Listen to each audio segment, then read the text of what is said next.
You're listening to The Skeptic's Guide to the Universe, your escape to reality. Hello and welcome to The Skeptic's Guide to the Universe. Today is Thursday, August 10th, 2023, and this is your host, Stephen Novella. Joining me this week are Bob Novella. Hey, everybody. Kara Santamaria. Howdy. Jay Novella. Hey, guys. And Evan Bernstein. Hello, everyone. So, a few things going on here. First, as you could probably tell, I am sick. I have an upper respiratory infection. I am ill. It sucks. Do you feel really sick, Steve, or you just I sound do. sick? Yeah, it's one of those. It's like the worst day of a cold, where you have the achiness everywhere and a fever and the nose is running like a faucet. I remember those days. Tested negative for COVID. It doesn't really feel like COVID. It feels more like a summer enterovirus, which is I think what it is. Yeah. But, we just like a few weeks ago stopped wearing mandatory masks in the hospital, and this is how long it took me to get sick. I haven't had a cold in 3 years, whatever. 2 weeks after no mask policy, I get a cold. I mean, does that mean you were primed to get it in a sense? No. Or conditioned? No, I just had I had patients with runny noses sitting in front of me without wearing a mask. That's what it means. Yeah, it just means sick people are sick. It's like teachers. People don't feel it's obliged like the minute to wear a teachers mask went back anymore. with that mask. So I like, tested negative for COVID. I did wear a mask all day. We'll see what happens tomorrow. Yeah, I do that whenever I have just the slightest weirdness at work. I'll wear an N95 for a few days just to be safe. Because you're in really close quarters. Like when I'm doing therapy, it's like closed door, tiny room, one-on-one for an hour. Like we're gonna catch whatever anybody has if they have. You're something. Exchanging your microbiota. Absolutely. Yeah. Oh yes. Steve, slice a red onion and put it in a stocking and wear it to bed tonight. Okay, sounds good. All right. Thank you, Pastor Evan. Tomorrow is Jay's birthday. Happy birthday, Jay! Happy birthday, Thank Jay. you. Jay. Thank you. I made it. You made it, yep. He made it. Again. One more circuit around the sun. Yep. It's good to make it. And Monday, Kara, something's happening. Monday. Something's happening in Kara world on Monday, I think. Something's happening in Carol. Sleep in that day. Take it easy. Yes. Yeah. Turn your alarm off. Monday, I am defending my dissertation. Whoa. Oh, my gosh. Can you believe? Now, I can. do you think everybody out there in podcast land knows what that means? I think they do generically. Yeah. Yeah, we have a perception. Yeah. All right, Evan, what do you think it means? You basically wrote a book and you have to get up and orally defend it against a panel, effectively, of people from your field. Oh, Yeah, okay. Not bad. All right. What about you, Jay? It's a great question because I was going to ask you to clarify that a little bit. From what I understand, they read your dissertation and then they're going to basically shoot holes in it. And you have to sit there and explain to them like everything. And their job is to kind of make it difficult for you to you're not just going in saying, yeah, I wrote this. Like they're going to be like, what does this mean? Explain this in detail. How do you correlate these two things together? All, questions like that make you have to really explain your position. Yep. That's close enough, Kara, to give us a technical definition. I don't know. So different schools do it differently. My school calls it the FOR, the Final Oral Review. And, that is, in essence, their dissertation defense. Some schools call it a thesis. Mm-hmm. Some schools call it a dissertation. My hunch is that thesis is British and dissertation is American. I also thought thesis was master's and dissertation was PhD. I did too, but my multiple dear friends of mine went to Caltech and they had a doctoral thesis at Caltech. But I think that's Caltech being like, we're like the Brits. Okay. I really do. So I'm not sure. I think in some respects they're interchangeable. But yes, when I did my master's degree, I defended a master's thesis. Now I am defending a doctoral dissertation. And when it's published, in the in ProQuest or whatever publishing platform they use, it is called a dissertation. But sometimes they're called theses. So, just a quick definition that I find is that a thesis, I think, is the more general term for defending your area of knowledge in a graduate program, while dissertation is specific to a PhD. That's so weird that some PhDs still use the word thesis. Anyway, so language. it's all language. So Micrometer. Exactly. Yeah. That was fun. So basically, I wrote this, you put it well, Evan, book. Mine's actually not that long, if I'm being 100% honest. Oh, it's a novella then. Hi-yo. It is, well, it's long enough that when I first opened the document, I don't know how many pages it is because Microsoft Word has to Takes catch time. up. Yeah. So Oh, well, then it's long enough. give me a minute and I'll tell you. Okay, it's speeding up now. It is 185 pages. Yeah. That's about right. But A word. we have to remember that includes like appendices and references and Yeah. everything. Which So is it's work. totally It's not like front that's not matter. work. Like the Right, appendices exactly. and everything is like a huge part of the work. Your literature Yeah, review. it's true. Yeah. So basically, you write this thing, and the way that my university does it, and I think that this has become more common practice, to be honest, which is why I'm not overly stressed about this. Maybe I should be. Is that you have a committee, and your committee is made up of different people. Different committees have different compositions. My school requires a committee of at least 4. So I have a committee chair. I have a second reader who's on faculty. I have a third reader who's on faculty, and that individual is also a methodology expert. So, with psychology research, they can be quantitative or qualitative. And so you need a different type of methodology expert for different types of dissertations. And then you have what's called an external reader, and that's pretty common. So that's somebody from another university who's unbiased, who had nothing to do with your work, who sits on your committee, and they're expected to be a subject matter expert.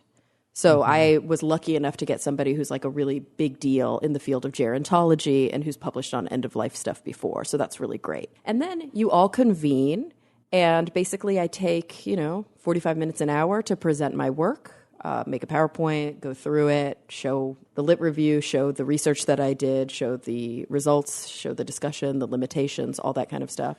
And then, yes, they ask you specific questions. Why did you choose to do this? Why didn't you do it this way? If you could do it all over again, what might you change? What were some of the things you had control over? What were some things you didn't have control over? Then they usually close the door and go rubble, rubble, rubble, rubble, rubble, and, discuss amongst themselves and bring you back in. And then from what I hear, it's always, congratulations, doctor. Maybe not always, though, because some people don't pass, which to me blows my mind. So having watched this, my wife go through this process, so I had basically front row seats, even though I wasn't doing it myself. Did you go, though? Did you attend her? No, I couldn't do it. Oh, but, you didn't? Oh. But she has a thesis advisor, right? And it's not just a thesis advisor who, made sure she passed. You know what I mean? Like their job is to usher you through that process. So they should not get you to this point. They shouldn't be like, sure, we're ready for the defense if your paper if you're is not they fail. publishable. Like if you fail your dissertation, that means they failed because they were supposed to get you to the point where you were ready. It was and this should be publishable quality. Publishable. Like this should be, 100%. It should be contributing to the field. It should be contributing to the state of the literature. And so I've already gotten really beautiful and lovely feedback from everybody on my committee, which is really nice. Yeah. My dissertation went through a few different rounds of edits, but the overwhelming feedback was just really positive and really supportive, and so I'm excited about that. Yeah. So is this more of an exercise, or what's the yes and no? What's the net positive coming away from having to orally? Well, so there's a couple different things that can happen. For some people, it's the first time everybody is in a room together. And so because of that, things come up that didn't come up before. Because each of your committee members should have read it and given you feedback individually. But now you've got a group of colleagues that are sitting down going, oh, yeah, maybe if this, maybe if that, what about that? So it is important to some extent that you're all together and having a discussion. And also, your paper doesn't have to be locked in by the time you defend it. Mine is as close as I can possibly get it, but things will come up during the defense that I can then further dial in. Before you submit it for actual publication. For proofreading, exactly. Yeah. So they call it the final draft at my university at least, they have to approve my final draft before we can even schedule the defense. But the final draft is not actually final. Mm-hmm. It's like VF.1, Yeah. So if anything comes up during the defense that they want me to tweak or that we all agree would make the most sense to tweak, I can still do that before I submit it to proofreading. Yeah. I mean, it's like peer review in a way. How often do people actually legit fail this process? I don't think it happens often at all, but I'm sure it does happen. And I'm sure that when people do fail, like Steve, you were saying, it's a failure of the committee. It's also probably, I would assume, has more to do with personality problems, with like people being like, well, no, I'm just going to push forward anyway. Like just like not listening to the advice that they're given. Again, from watching the process, my sense is that you don't fail like at your defense. The defense is kind of the formality cap at the end. But with people who fail to get their PhD, they never get to defend it because they didn't get to that point. They never finished their project or their research, never whatever. They never got to the point where their advisor said, yes, you're ready to defend, Yeah. And I think for me, what I find is really interesting is among a lot of my colleagues who are significantly younger, right? So I'm doing this later in life. This part stresses them out to no end because I think a lot of people have a fear of public speaking. Yeah. Or they have a fear of feeling, how do I feel confident about my work? And it's so funny to me because this part's the easy part for me. Like I did the hard work already. Well, like anything they ask me, I know the answer to because it's my research. Right. You know what I mean? Like I did it. I wrote the damn thing. And so for me, and also I'm a professional science communicator. Yeah. Like I do this for a living. I can't undersell that. 100%. So even though there's like people are like, oh, it's the defense. It's so stressful. I'm like, no. The stressful part was writing the damn thing. Like I'm good to go now. Yeah. So I'm excited. Hundreds of hours of work that got you to this point. Yeah, seriously. I'm excited to have this behind me because it's just one more checkbox. So once I finish this on Monday, I have 2 more weeks of seeing patients, and then I have 1 week of paperwork, and then I'm done with my internship, which is the last requirement to earn a PhD in clinical psychology. And you get awarded the PhD on a specific date that you know yet, or no? The way that they do it is it's not about graduation day. They award it to you the last day of your internship if everything else is submitted. Got it. Yeah. Which will be for you, right? It will be for me. Yeah. I shouldn't have any, I shouldn't have so many changes that it doesn't take a few days before I push it through to the publisher. Or the proofreader. So for me, I'm lucky. Like a lot of my colleagues are in a really weird boat where our internship ends on August 31st and they have postdocs starting September 1st. So they had to take their vacation the last 2 weeks. They had to save it all year, take it the last 2 weeks, and everything has to be backdated for early because you can't start a postdoc if you don't technically have a PhD. Yeah. Like they will not let you be a postdoc if you don't have a doctorate. So they had to do some like weird maneuvering in order to make that work. But I'm lucky. I don't start until January for my postdoc. I get to take time off and nice. Chillax. Yeah. All right. Well, congratulations. We'll keep us updated for this last few weeks of the process, and then we'll do. Yeah. All right, Evan, you're going to start us off with a special report. This is a 5 to 10 year follow-up on the Loch Ness monster. Yes, yeah. Every now and again, we like to revisit news items to see how a particular subject has come along in the last 5 to 10 years, as we like to say. For example, Bob, invisible cloaks are 5 to 10 years away, right? God. Well, what wavelength are you talking about? Visible? No. How about this one, Jay? Everyone will be walking around with their personal droid or robot in 5 to 10 years. That's something we actually talked about years ago. That can't come fast enough. No kidding. And here we are, and it really hasn't happened yet. Kara, 5 to 10 years, CRISPR technology will grow by leaps and bounds. Well, yeah. Applications for sure. Yeah. Absolutely. This is why it's good to take a look back every now and again when we talk about things. 5 to 10 years from now, let's see exactly where we went. Sometimes, things have progressed, and other times, no, pie in the sky. So it just so happens it was 5 years ago when I reported on the latest attempts of researchers to find hard evidence of the Loch Ness monster. Here's a very, very quick reminder for you. It's Scottish folklore. The Loch Ness monster, Nessie, which is sometimes called by. It's a creature said to inhabit Loch Ness in the Scottish Highlands. It's often described as large in size with a long neck and one or more humps protruding from the water. The size of the creature varies. Their descriptions over the years have ranged everything from 6 meters in length to 17 meters in length. By all accounts, it's unusually large, especially for a creature in that particular body of water. Now, many had believed that the creature could be a plesiosaur. Yeah. large aquatic-faring animals, which arose from the time of the early Jurassic epoch, about 175 million years ago. But legend of this particular beast rose 90 years ago, and thanks to the media of the day, offering vivid accounts of people describing what they saw as a sea serpent or a dragon. Plus a change, right?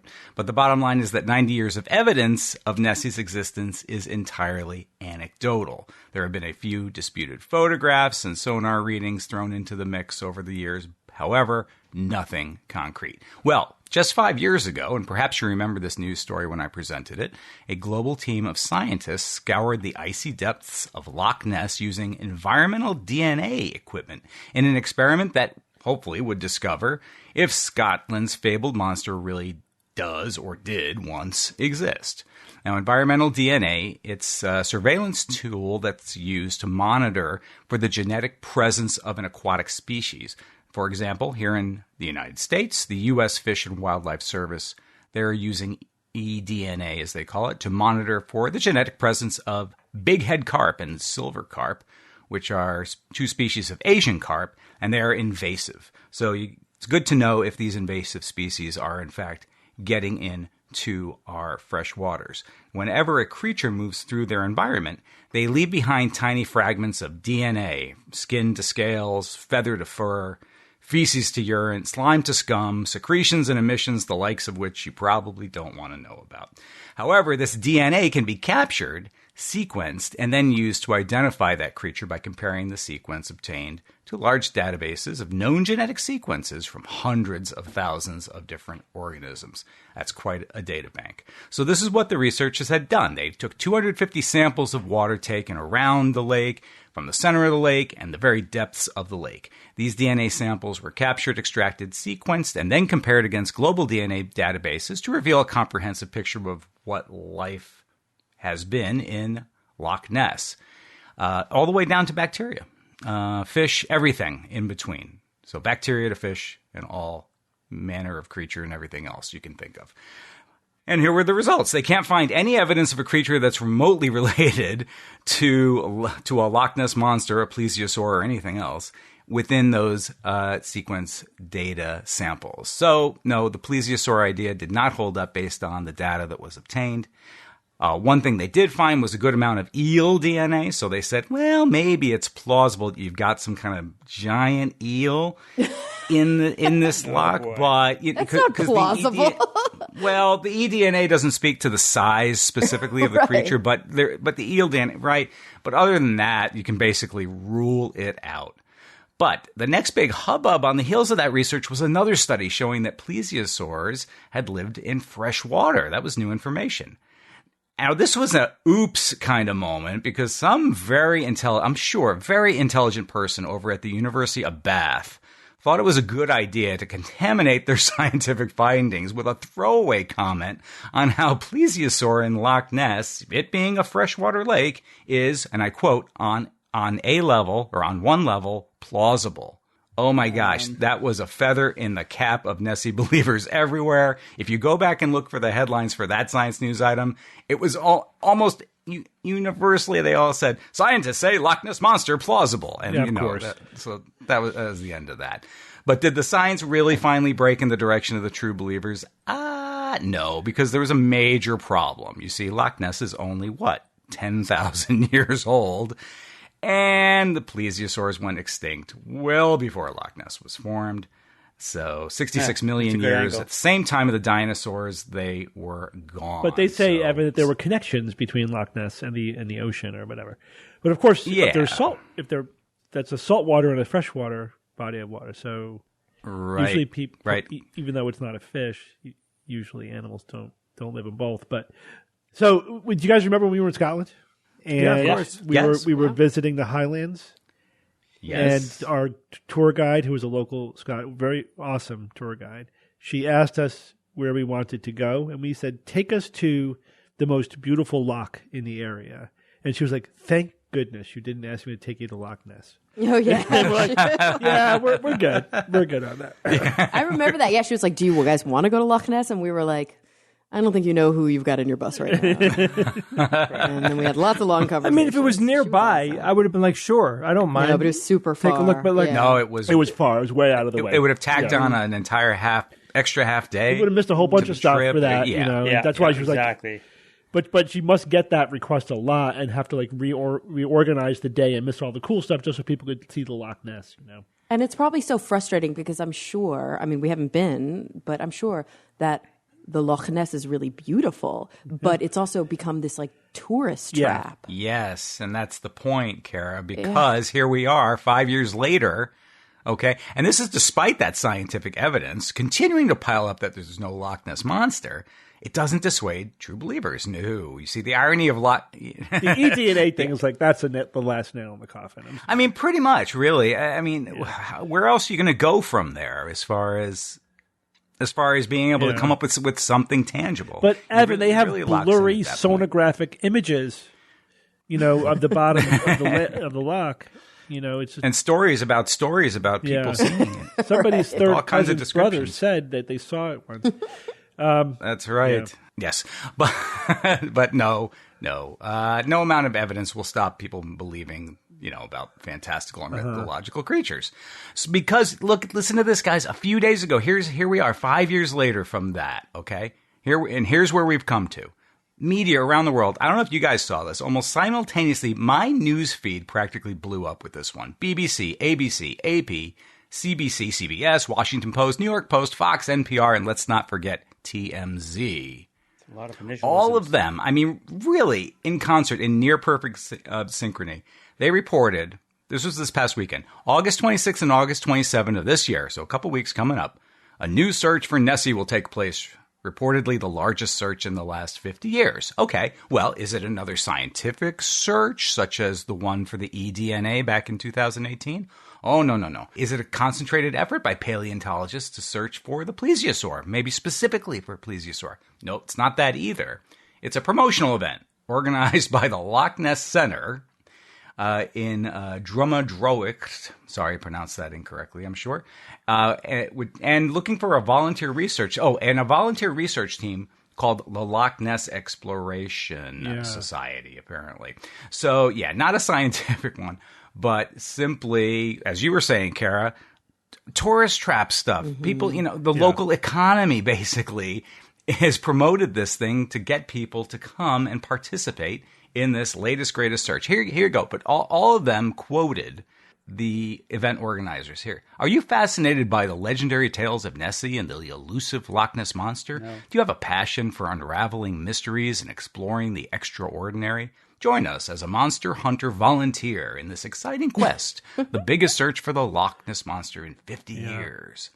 It's our hope to inspire a new generation of Loch Ness enthusiasts by joining this large-scale By joining this large-scale surface watch, you will have a real opportunity to personally contribute towards this fascinating mystery that has captivated so many people from around the world. It's so sad because I feel like when it comes to this kind of stuff, like you remember what were they called? The horse heads? The Cupies? Yes, it began with the K. Were they Cupies? Cowpies? Selkies? Those enormous metal structures, the horses' heads. Oh my God! Scottish people listening right now are screaming the answer to us. Kelpies. Yes. The Kelpies. Yes. Like there was like ancient mythology that was tied to them, and the history of that ancient mythology is fascinating and beautiful, and you can talk about it in that way. And it can be something that's an interesting piece of history. You don't have to like feed into being like, and it's real. Yeah. Yeah, absolutely. Oh my gosh, gosh, that's the annoying part.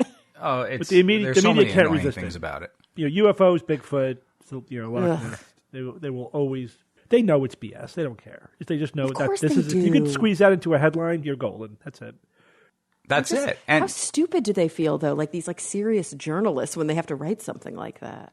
Oh my gosh, I don't know. Maybe they give it to people who, on give it the to the lower intern. desks or something. Yeah. My gosh. I mean, but again, I don't think we have to drudge on about all the evidence that's piled up over the years suggesting there is no Loch Ness Monster, and the eDNA kind of capped that, as Steve said. But here we are. Here's where we've come in the last 5 years. Legitimate scientific inquiry and research using eDNA techniques 5 years ago all the way down to calling all believers cry from the local economic concerns in order to drum up more interest and future interest in the search for the best known creature in cryptic history. And sometimes, hey, things evolve and get better over the course of 5 to 10 years. And sometimes in that same time span, things devolve into further depths of nonsense and pseudoscience. This is a case of the latter. Well, give us an update in another 10 years, Evan. We'll see. Absolutely. Or in 2 weeks. Yeah. When we saw the Loch Ness monster, we got photos and things. And yeah. But I got drunk won't and be I saw talking something. about that. All right. Thanks, Evan. Kara, I understand that depression does not cause cancer. Who would have thunk? Oh, my gosh. Yeah, you know, that shaman, whatever that guy name is, from Goop, you know, who says that sad children is the reason why some children get cancer. Oh my God, are you serious? Yes, Shaman Druim. Oh, that's horrible. He's horrible. Luckily, that is not what this study is trying to debunk, is that ridiculous claim. But I can attest firsthand as an individual who does psychotherapy with people with cancer that there is a lot of concern about outlook, about attitude, and about the potential negative consequences of clinical depression and clinical anxiety and its effects on cancer. And there has long been, even within the cancer community, a hypothesis that there is some sort of correlation between mental illness and cancer, specifically depression and anxiety. They've been thought in the past to increase a person's risk of developing cancer, but some studies have shown correlations and other studies have been inconclusive.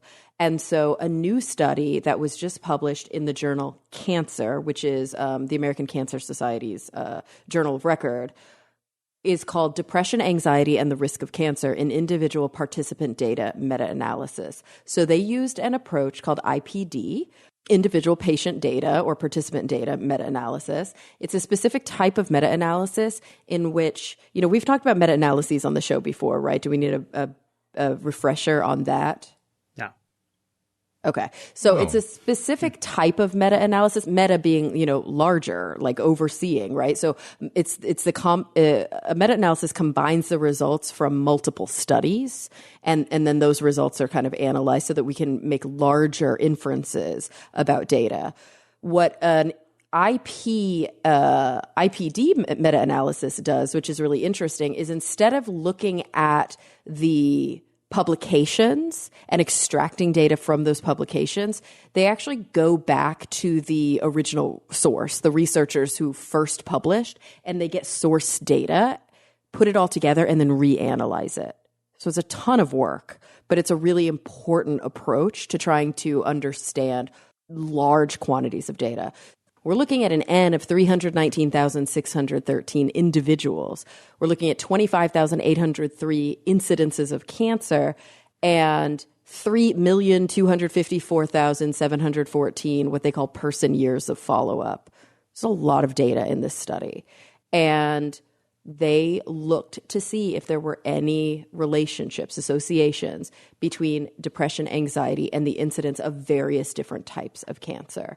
And here's what they found. There was no association between depression or anxiety and overall cancer, breast cancer, prostate cancer, colorectal cancer, or alcohol-related cancers. They did see an association in the incidence of depression and anxiety with, Steve, you can't guess because you probably already read it. Anybody else? What kind of cancer do you think they might have seen an association with? Oh, gosh, that's a good question. Think of cancers that are often associated with lifestyle. Not always, but often. Stomach cancer? Lung cancer? Lung cancer. Really? Lung cancer? So they did see an association between the incidence of lung cancer and smoking-related cancers. But when they changed their analysis to adjust for those risk factors like smoking, alcohol abuse, and things of that nature, that attenuated the results significantly. And it could be that there's still some variables within there that they're not accounting for. So pretty much the outcome here is that depression and anxiety are probably linked in a very complicated way to cancers that are related to smoking, because again, when we're looking at these linkages, this is not a causation scenario, right? This is correlative. So are we talking about people who are more likely to smoke are more likely to develop depression or anxiety and are more likely then to get lung cancer? Is it that people with depression and anxiety might be more likely to smoke and then get lung cancer? What is that complex relationship? Likely these are covariates there, but we don't see that overall cancer or any of these other specific cancers. And interestingly, alcohol-related cancers, there's no relationship there. So, part of why I think that this study is, important, is because in some ways it sort of puts to bed the mythology that can sadly lead to what you mentioned, Evan, a sort of blaming the victim mentality and the opportunity for rampant pseudoscience. But also, I think from a mental health perspective, this is just a little bit more evidence that is helpful. I think about this personally when I'm working with individuals who are struggling with depression in conjunction or anxiety in conjunction with their cancer diagnosis, which is not uncommon, to take away a little bit of that guilt, shame, and fear that somehow the feelings that they're feeling are going to make them sicker, which is not an uncommon concern. Yeah, it's a horrible form of blaming the victim. It is. Absolutely horrible. And it didn't help that people could find papers that supported that evidence mildly supported that evidence. It's nice to have a big study like this that says, look, conclusively, we've looked across the board at a lot of studies, and when you reanalyze the data altogether, there's no relationship. Right. And it's especially bad, as Evan alluded to, when it's like alternative practitioners blaming people, like the direct result of their negative thoughts and attitudes directly causing a cancer, not through a lifestyle mechanism like smoking, but that your sadness gave you cancer. And, and so the treatment is to be positive. It's terrible. It's a horrible and inauthentic and Pollyanna, which is it causes all sorts of other negative downstream effects. And it's one of the hardest things I find in therapy that we have to work on, because there is a strong belief that if I don't keep a positive face, I'm not going to outlive this. I'm not going to be able to fight this. It's going to make me die sooner. It's going to make me die when I wouldn't die otherwise. It's a very, very sad and very common type of magical thinking that our society reinforces. Totally. And the blaming the victim thing, it's so rampant. So many people that I talk to who are struggling with cancer are asking, what did I do to cause this? Yeah. And oh my it's gosh. heartbreaking. And I know we talked on the show before too, but just to reinforce it, if someone who has cancer, it's instinctive to want to find something positive to say. And often that translates into, you're strong, I know you can fight this, stay positive. But that's really putting a lot of burden on that person. It's not really helping. Because the implication is if it doesn't go well, it's because you didn't fight hard enough and you didn't stay positive. It's your fault, as opposed to just saying, "I'm here to support you. What do you need?" Yeah. I have, and I can speak very specifically to this because it is, in my dissertation, it will be publishable research. A participant who is a young man who has glioblastoma, and this is a very difficult type of cancer with a poor prognosis. And he has already outlived his original prognostication 2 times over. He's on borrowed time. And he says that one of the big things that we talked about in the dissertation was that so often people are like, but you'll be the exception to the rule. You're going to be the one who beats this. And he's like, that's not what all my doctors are telling me. And it's really hard because he's had rifts with people that he cares about for that reason. Because it's like that false sense of hope is actually clouding realistic preparations. And I think that there's a way to be hopeful without being Pollyanna, without being inauthentic. And it's such a common struggle for individuals because now all of a sudden, I don't even get to live for myself anymore. I'm having to live to please all of these other people and to make sure that they're not upset by what I'm going through. Right. It's such an unfortunate burden. It's so difficult. So many people struggle with. You probably know that we have a close friend, Bruce Press, who died recently of pancreatic cancer. and he, was at the opposite end of the spectrum. Like he faced it like as a skeptic, as a realist, as a humanist, and there was none of that. It was like, yep, I'm going to be dead within 3 months. That's the math. That's the statistics. This is what I'm doing. I have no illusion that I'm going to be the exception. Right? It was just faced it totally head on, and he was kind of awesome about it. It was very inspirational the way he just. He's just like, yeah, this is it. This is what I'm going through, and this is what's going to happen. And in some ways, I think that he was lucky that he was surrounded by people who were like-minded, because this individual that I was describing in my study also looked at it that way, but the people in his life didn't. And that's where there's so much conflict. That's why it's so important to be aligned with the people, that you care about. It's not an easy thing to do, but it's a tough thing to do. I'm sure you agree with this. It's also why it's a good idea for people who are very close to somebody who is diagnosed with cancer, could, like the caregiver or the loved one, they could benefit from therapy too, because they have to go 100%. They have to go through and a lot psychoeducation. Of stuff. Absolutely, yeah. All right, let's move on. Jay, is AI going to stop all these robocalls? Oh my gosh, please. Please. Robocalls suck. I get them every single day. I don't know about you guys, but... Yeah, I had to change my privacy settings on my phone, so now I don't get real phone calls. Yeah, I mean... it's not worth it. Right out of the gate, like the best thing to do, if you don't have the phone number stored in your phone and it's not telling you it's this person, it's that person, like if you don't recognize the number, you just don't pick it up. Because if you pick up, an unsolicited call, then they know for certain then that it's a legit phone number, because they're just dialing random numbers hoping that people pick up. So just don't pick them up. What if you cancel the call as it's ringing? Does that give them a hint that did somebody canceled it? Somebody declined the call and it's got it sent to voicemail? I don't think so. Or do you let it just ring? I don't think so. I think you just cancel it. I don't think it's giving them any data. I'm not 100% sure, but I don't think it's giving them. So let me get into this. So scientists have recently developed a robocall monitoring system that they're calling Snorcall, kind of like snorkel. Snorkel. Right? And this allows them to determine what the robocall is about, what data are they trying to collect from the person that's been called. And in half the calls, they can actually figure out who is behind the robocall. And I'll explain to you why that's a really big deal. So how is all this possible?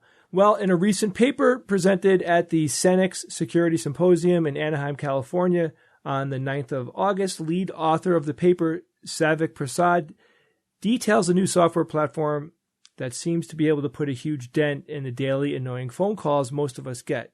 So a robocall, if you don't know, let me just give you the quick 1-2, is when a person is called and there's a recorded message that sounds like a real person's calling. So let me play for you. Oh, I hate these. This is for science, Kara. We have to suffer. All right, here it is. Oh, sorry, that's not it. Oh, see, I would take that call. Rick rolled right there. Yeah, it was great. Oh my gosh. I wish that was the robocall. All right, so here's a couple of samples of robocalls. I'm sure most of you have heard these. This matter is very serious emergency and time sensitive. We are calling you from investigation team of IRS. Now that one is a like a low level one, because they don't even have like a human sounding voice. But people fall for it. People fall for that. Like this robotic voice is basically telling you the IRS, you owe the IRS money, and people respond to that. They call people like that all the time. Here's an example. Here's another one. This is what they're more like. We're BPO. How are you doing today? Glad to hear that. At Delaware BPO, we handle your company's incoming and outgoing... So, you got this talking voice saying, hi, is this, are you the homeowner? Whatever. Like they identify you by asking a question that people will answer to. There's just a delay in the recording. You know what I mean?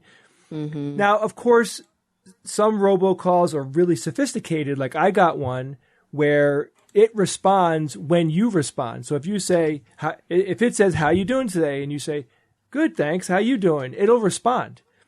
because it has a limited number of tree branches it can go down to, in depending on what you say. But the point is, it becomes a choose your own adventure. Right? I know, that would be fun. The point is, though, that they're trying to engage you. They're trying to hook you. So ultimately, in the engagement with you, they're trying to get information out of you. Sometimes they'll even pivot to a real person once they know that they have a willing mark. If you get long enough through the phone call, they'll put a real person on there, and then they'll really start working on you. So these calls are a really serious problem. Why? Because so many people get them, and a lot of people fall for them. To us, it might seem ridiculous because we're skeptics and we understand, this is nonsense. But to a lot of people out there, especially elderly people, when they hear that they owe money, they get concerned and they want to do something about it. So I found some U.S. statistics. So U.S. consumers received over, get this, 50.3 billion robocalls in 2022. Wow. So all of us are getting tons of robocalls, right? If I had a nickel for every robocall. A lot of people, sadly, like I said, man, they do fall for this, and people are losing money. And one of the worst things that can happen to you, and it happens all the time, is identity theft through a robocall. So there's a lot of criminal fraud going on here, and a lot of it is coming from overseas, which make doing something about it even harder. Telephone companies and government regulators and independent researchers, they historically have only been able to access something called like the metadata of these robocalls. Metadata in this instance is almost nothing. Like they know the number that's being called, right? Your number. They know the number that was being called from, which is the robocall's number, which can be faked, and I'll tell you more about that in a minute. And they know how long the phone call has lasted. It's useless. This is useless information. It doesn't do anybody any good. It's not actionable. So that's why we still have these robocalls, because even if the government passes regulations and stuff, like they can't police it. The current monitoring methods have zero insight into actually what is going on inside the robocall. So again, they can't do much about it. Another major issue with monitoring phone calls, and this is a big one, is privacy, right? We don't want the phone providers to be listening to our phone calls, even if they're trying to help. A lot of people out there would freak out if they found out, oh yeah, they're listening to all of our phone calls. A lot of people believe it's happening anyway, but if they're listening or not, they're not doing anything with the information about robocalls. But we have to take people's privacy very seriously, so that's a huge factor while trying to solve this problem. And another big problem is the volume of the calls. Like I said before, we're in the billions here. If people were listening to these phone calls, how many employees do you think it would take to listen to 50 billion phone calls? It's right. Physically impossible to police all this activity. So now this is where this new application called Snorcall comes in. So it's a monitoring system. It listens to phone calls. Now, what the developers of this automated software platform have been able to build, I think it's a really powerful platform, what they achieved here. The system listens to incoming robocalls. Now, what they did was, with the help of a phone company, they created 60,000 phone numbers that are just like everybody else's. These are just regular people-like phone numbers, except they are not people. These are a monitoring system, but they're out there, and these are phone numbers that can be called. These 60,000 phone numbers are what's being used to monitor robocalls. So they're not infringing on anybody's privacy or in any way, because these are just phone numbers that are in a computer system. They're not real people's phone numbers. The Snorcall system, now when an incoming robocall happens, they record it, and then the software analyzes it and it categorizes it. So first, the same exact robocall could come in the system, hundreds of times, right? It might be the same exact one that keeps, getting put out there from the auto dialer that they're using. So what the system first does is it picks all the unique robocalls. So if there's a copy of a robocall, they already process it. It already went through their computer system. They don't need to process it again. And they've saved an order of magnitude of processing power just by, checking to see if they've already done it, which is a pretty simple thing to do nowadays. So once a new robocall comes in, they analyze it with something that they're calling their machine learning framework. It's basically artificial intelligence. The calls content can be completely quantified, and they basically take everything out of this phone call that they can. they'll know exactly what personal information that the robocall is trying to gather. If they mention, we need your social security number, they know that they're harvesting social security numbers. If they mention anything about bank information, then it knows, so it categorizes them on all the different things that they're trying to get out of you inside of this robocall. It also figures out the robocall's scam veneer. Like, what's their scam? What are they actually trying to say to you to convince you to give you the information? Now, a common one here is they could be pretending to be the government or a government agency that says that you owe money to the IRS, or they're warning you of late taxes, or it could be unclaimed vacation awards. I get this freaking robocall all the time. Hey, you have unclaimed vacation rewards. Like, it's the same thing, and it is a pre-recorded thing. It's not even a real person on there. If the robocall asks for money, they'll record that. Maybe the call is asking for other personal information that they never even heard of. Well, it can do that too. It can handle basically any scenario that happens inside of that robocall. Now, they tested the system on 232,723 real robocalls that came in over 23 months over the 60,000 phone lines that they created. And they found that there were over 26,000 unique robocall campaigns, right? So it's a different robocall. 26,000! That's a huge number. Oh my God. This is even bigger than I thought. I had no idea. Yeah, you'd figure it was like the same, I don't know, like 500 over and over. No, it's just unbelievably huge. The software was able to correctly identify and categorize all the incoming calls, which was great. Now, this is also a huge help for law enforcement, and I'll tell you why. Now, incoming robocalls use something called spoofed phone numbers, and you might recognize this. You get a phone call, and it's like, hey, this phone call is actually in my town. It says, That's right. Right? Yep. It can't be a fake. Yeah. Or, it might say, somewhere in California or somewhere, whatever. So what they're doing is they're using voice over IP technology, right? It's basically a computer is making a phone call using the internet, using an IP address. And without getting into the intricacies of that technology, what it allows them to do, though, is the caller, right, the bad guy, can basically say, hey, whatever phone call you're calling, pick a phone number that is in that same town. And it'll make up a phone number that seems like it's from your town. And it doesn't even have to be a real phone number. It could be the pizza joint down the road. But it also could just be a completely made up non-functioning phone number, but your phone will look at it and go, hey, it has my area code. It's from my town, or it's from my area of the state that I live in. So you can't. Or it's from my work town. That gets me sometimes. Yep. Like, oh, this could be somebody calling from the office. So what this means, though, is it makes it nearly impossible to track the robocaller, the bad guy, using the incoming phone number, because it's completely worthless information. So the Snorkel software does, however, do something that no other piece of software has ever done in the past.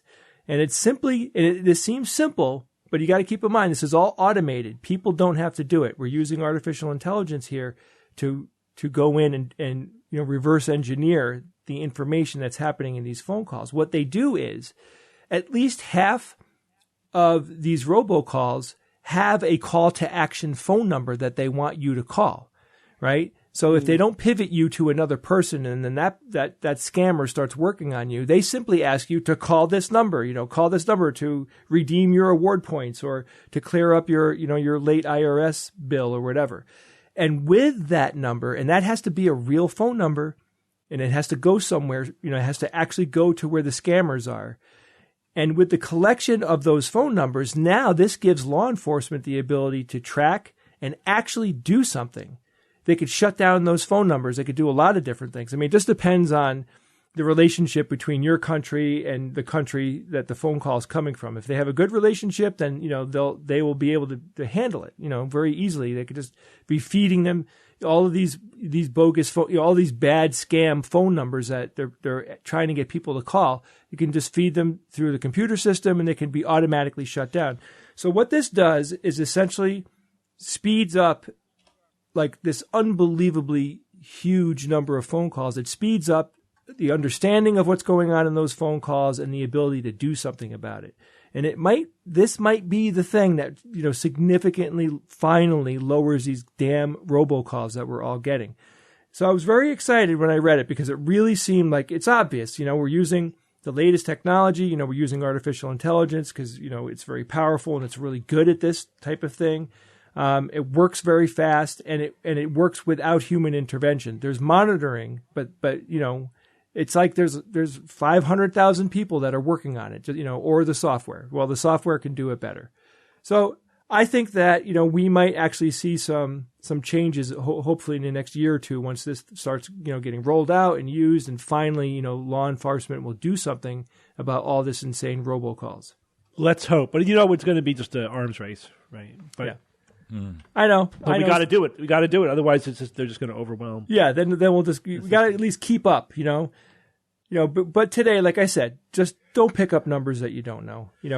As a consumer protection idea here, it's a really bad idea to pick up unknown phone numbers, unless, of course, you have a job where you have to always pick up the phone, which a lot of people do. One thing that might work, I don't know if this exists or not, is like within a corporation, could you whitelist all the phone numbers from within the corporation so that this is 100% a work call? Not that it's not a fake call, but that it is a work call, Yeah, interesting. Like a whitelist. Blue check, for lack of a better term, right? It's a confirmed, not robocall. Yeah, I'm in that position. If they do a good job, like it doesn't say this is a possible spam call on my phone, or it has my local area code. It's like this could be work. There's so many numbers at work that it could come from. I know, and those are the ones sometimes I pick those up, and I usually it bites me in the ass. Yeah, but whatever. If as soon as I detect that it's a sales call or robocall, whatever, I just say no thanks, but hang up. Yeah, but Steve, the thing is though, then they know that a human being picked up the phone and they will call you again with another scam. Yeah. And that's the other thing is like, it's not like one group is using one scam. Like one scam, one scam group could have thousands of scams that they're pushing out in their system, and they just bounce you from one to the next. All right. Thanks, Jay. Got it. All right, guys, let me ask you a question. What would you think if I said there could be a way that every single building and house, just in the very construction materials itself, could store enough electricity to run the building for like 1 to 2 days? So I live in a battery is what you're saying. Yeah. That sounds like that's awesome. That sounds awesome. I say bring it. I think there are positives and negatives to that. No negatives. You're saying the house itself could do it, or there's a battery integrated somehow into the house? Well, I'll tell you. But I'm going to ask you a question first, Kara. Can you define for me what a capacitor is? Yeah, I think so. Okay, so resistors versus capacitors. Okay, resistors are things in a circuit that resist the flow of electricity. Capacitors are things that hold on, like that allow the electricity to kind of bounce back and forth and hold, right? It holds on to electricity, you're correct. Yeah, how does it do that? I know about this. I remember this from my electrophys course. Yeah, so it's two plates separated by a membrane. Yeah, so it's two conductive plates separated by a non-conductive whatever. It could be air. Right, so it holds it in between there. Okay. Yeah, medium that's not conductive, right? So it's fast conductor, charge, insulator, fast conductor. Charge. Yeah, the advantage is it charges up really quickly and it discharges very quickly. Disadvantages are it doesn't hold a lot of power, and it doesn't hold on to it for long. The power tends to leak. A lot of leakage.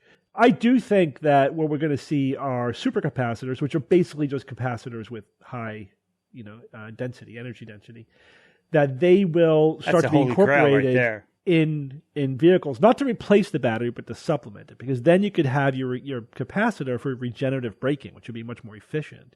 Mm-hmm. But then that energy can go into the battery, or just use it to accelerate, and clear it out. Because that's what it's really good for. It doesn't have to hold on to it for long, but it's very good at quickly absorbing the energy, even in cold weather, where battery efficiency starts to go down.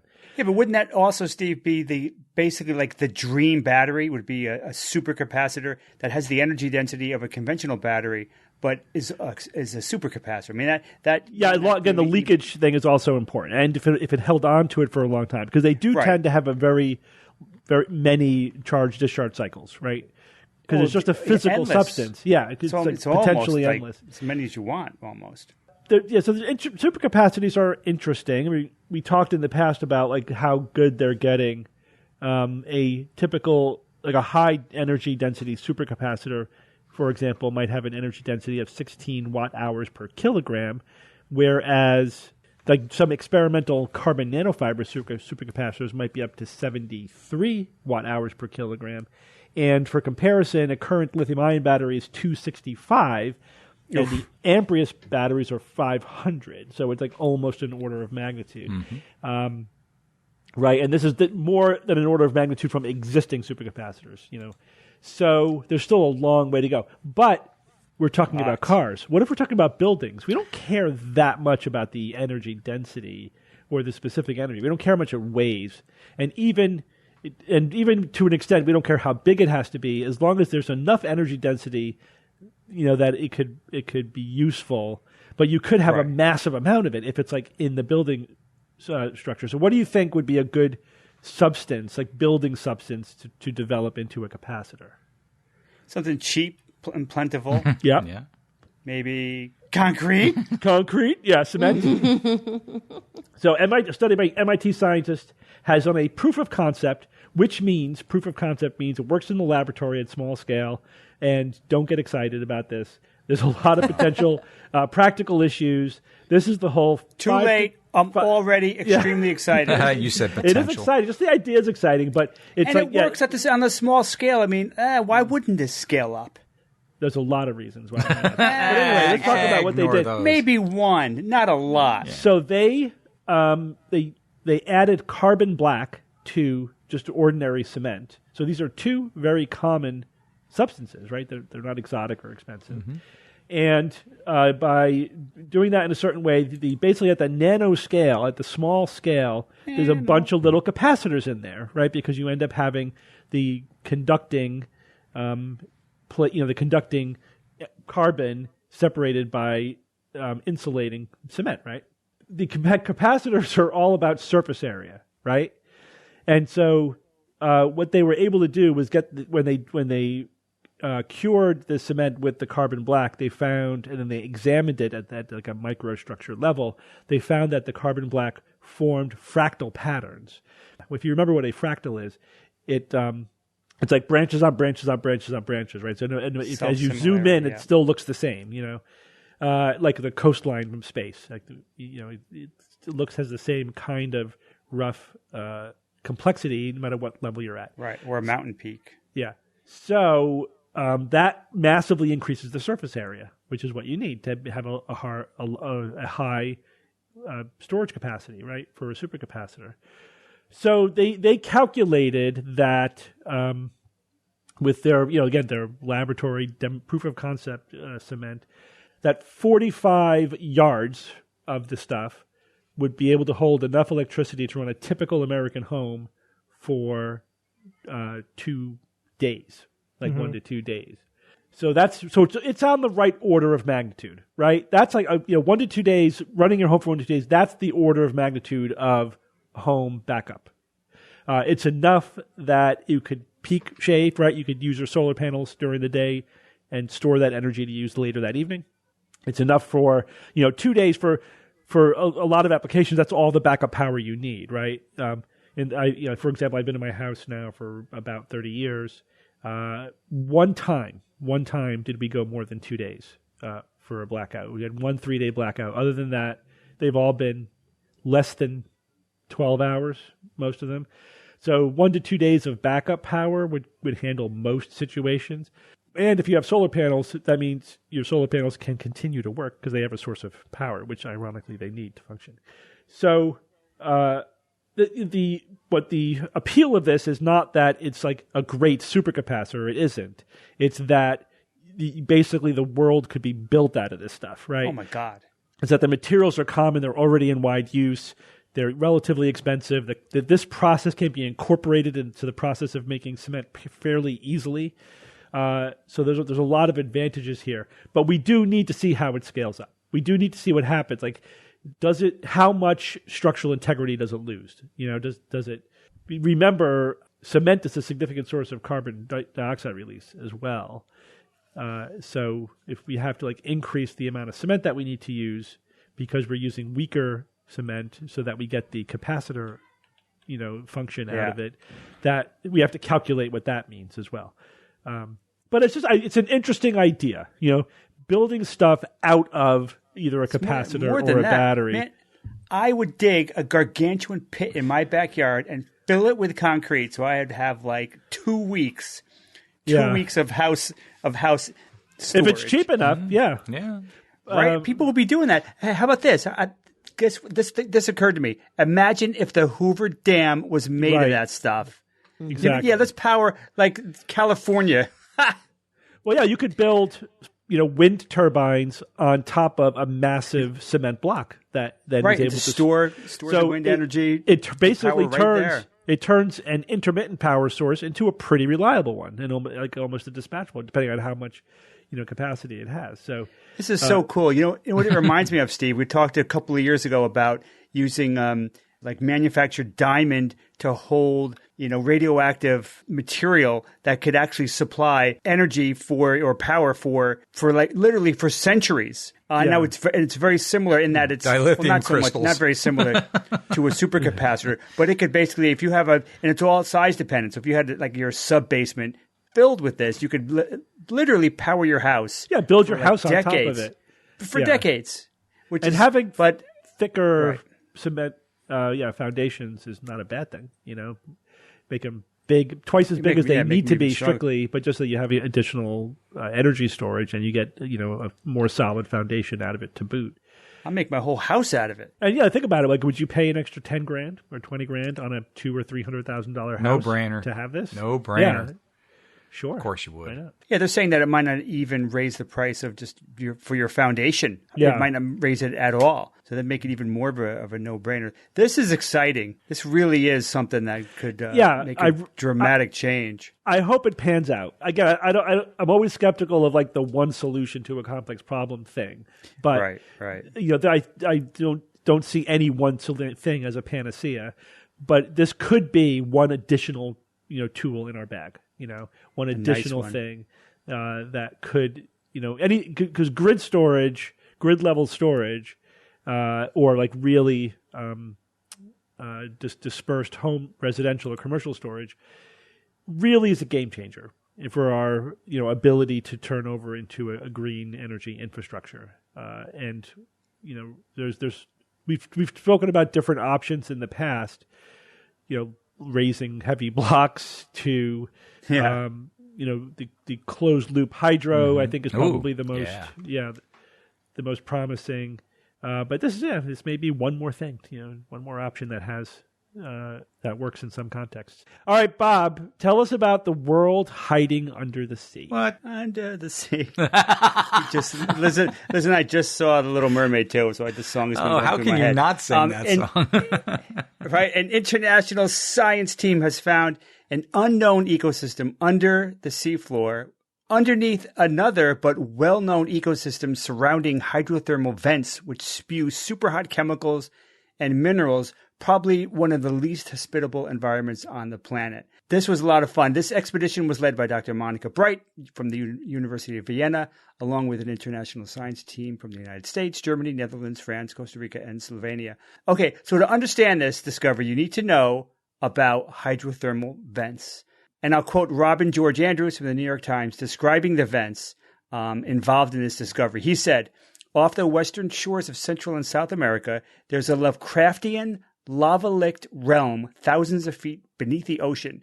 There on the seafloor, volcanically powered exhaust ports, known as hydrothermal vents, fire off jets of water that reach temperatures up to 700 degrees Fahrenheit.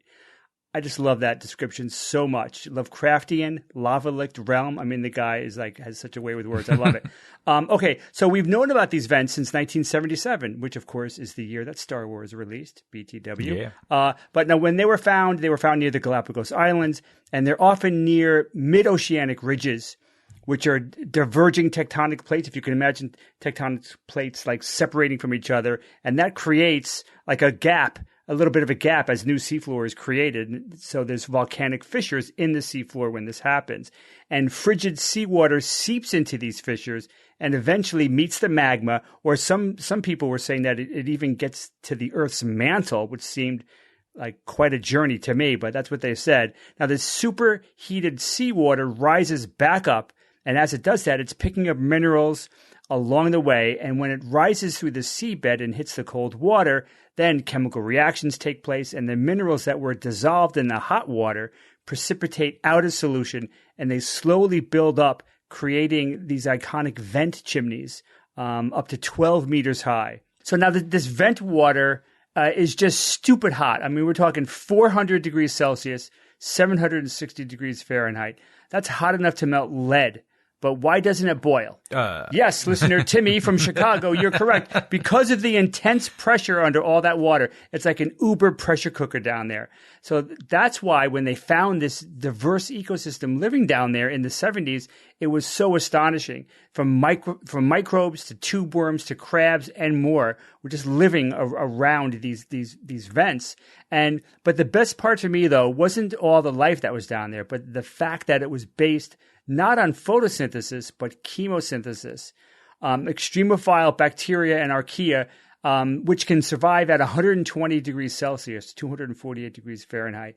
They use chemical energy down there, not photons, to convert carbon dioxide into sugar, which is basically food. Now, they are the base of the food chain down there, like the plants are on the land and the algae and cyanobacteria are in the sunlit parts of the ocean.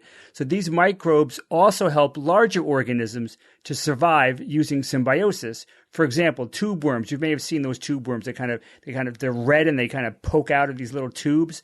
They don't have any mouth or stomach because they don't need them. The microbes essentially say to them, hey, you keep me safe inside and you send me the water chemicals, and I'll make food for you. And that sounds like a good gig. Would you do that, Jay? Sure. Probably not. I think you like your mouth. The point is that the sun is absolutely irrelevant down there. Unlike pretty much all life higher in the ocean and on the land, this could very well be the type of life that first evolved on Earth. And if there's life on Europa and Enceladus, it will almost certainly be chemosynthetic life. It's just fascinating stuff. So this now gets to the new discovery. The marine researchers wondered how the tube worms attach to the rocks when they're really tiny and just floating around. They can't come at it from above because the vents are just way too hot for them to go through that super hot water. So maybe they come from below. So they started thinking that maybe something lives in the under the seafloor that's not just the microbes, because basically before this, we knew that microbes were down there, but we didn't really think anything else was down there. So they took a vessel called Falkor 2 to a spot called the East Pacific Rise off of Central America. And if you remember Falkor, they specifically named it Falkor because of that German fantasy novel, Never-Ending Story, and a wonderful movie as well. They then went down to the hydrothermal vents and they used a remotely operated vehicle called, of course, Sub-Bastion, which is also related to the book, right? It had manipulators that actually lifted a chunk of the seafloor up near a vent, and they saw, what did they see? They saw an underground labyrinth, a network of caves and tiny passages filled, of course, with life all over the place. And not only that, but the seawater in these labyrinths were 25 degrees C, 77 degrees Fahrenheit. So that's kind of ideal for a backyard pool. It's also ideal for microorganisms and larger creatures like snails and worms down there, which is why they were proliferating. Monica Bright, leader of the expedition and a zoologist at the University of Vienna, said, "We've known about the vents above for a long time, but this is basically a completely new ecosystem below. It's especially strange that we found it in a place that's very well studied." There's still a lot to learn, but one mystery they think this could solve is how those tube worms colonize new vents so fast. Because sometimes you have a vent that's like wiped out by volcanic activity, and all the tube worms and all the other life forms are wiped out. But then a new one forms even a mile or two or three away, and those tube worms can colonize it within a very brief period of time of just maybe a couple of years. So the researchers think that the tube worms use these passageways to colonize other vents as they form. One researcher even calls them the subsea floor conveyor belt. In the future, I'm sure there will be more expeditions sent to study this new ecosystem to reveal its secrets. One concrete plan that they already have is to genetically sequence the creatures on the vents and below the vents to see what the connections that might exist between them to see if these ecosystems are genetically related, which I think they probably are.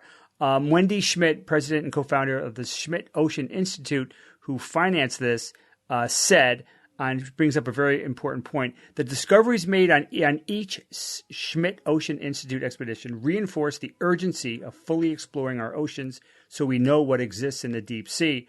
The discovery of new creatures, landscapes, and now an entirely new ecosystem underscores just how much we have yet to discover about our ocean and how important it is to protect what we don't yet know or understand.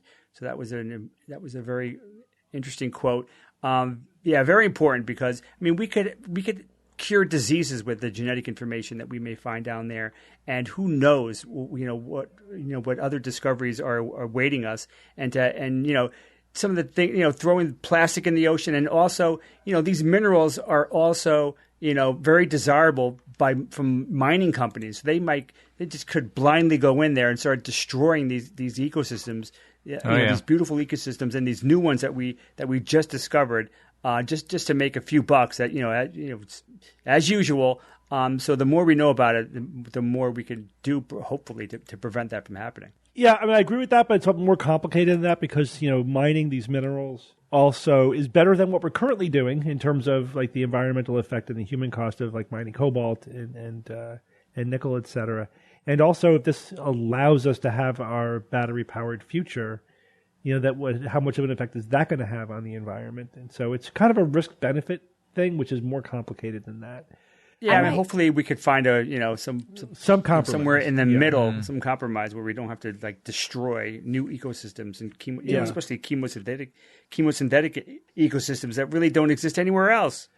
Well, yeah, that's I might offer an alternative explanation of her quote, which is not, we don't know what's down there, and we need to know what's down there so we can determine how it can be useful to us, and more, we need to know what's down there so we know what we're protecting. Yeah. Because if we're not aware of these ecosystems, I have a feeling that is what she is saying. If we are not aware of the rich and complex life, we're going to treat it as if there's nothing to destroy, and that is very dangerous. Yeah, we have to go in with our eyes open, know what the choices that we're making and the implication of it. And again, hopefully find something okay, if we mine it this way, we could be minimally disruptive. And all right, Jay, it's Who's That Noisy time. All right, guys, last week I played this noisy.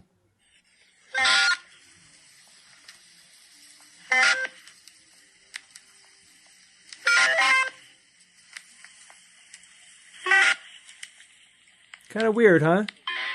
Sounds old to me. Yes, I'll give you that. That's good. Yeah, it's got an analogy kind of vibe to it. Is it some kind of animal interacting with some kind of technology?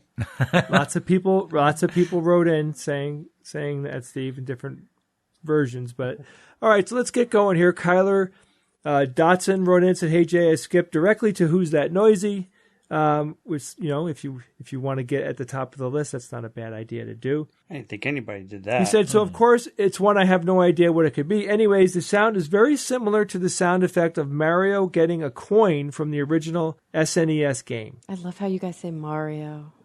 Every time it gets me, because you all say Mario.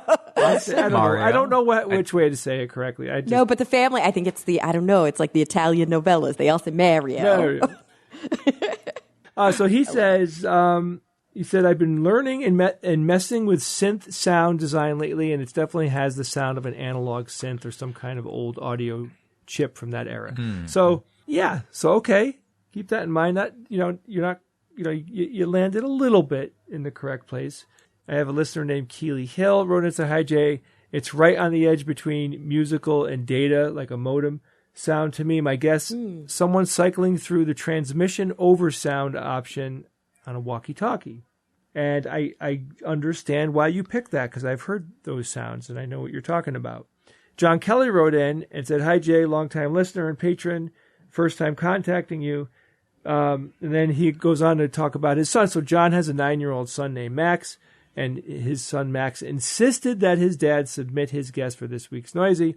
And he also guessed it's a walkie-talkie. So again, this is not a bad guess, because I have heard similar sounds come out of a walkie-talkie, but it is not a walkie-talkie.